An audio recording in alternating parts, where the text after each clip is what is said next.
မျက်လုံးလုံးတန်ဖိုးထားတဲ့အမျိုးသမီးလေးရင်နာတစ်ထစ်ပေါ်ပြီးချင်နေမယ်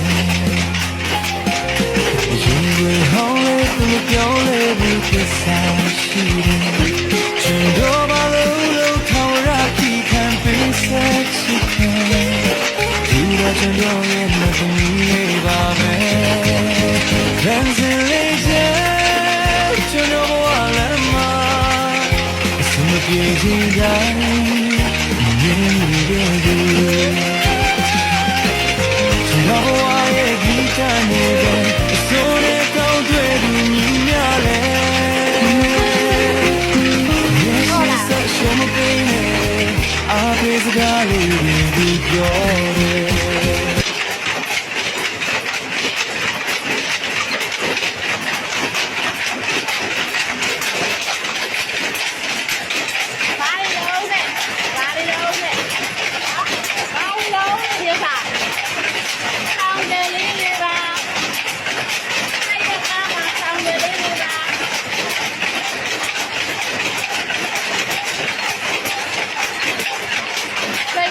Sao để đi ra đấy.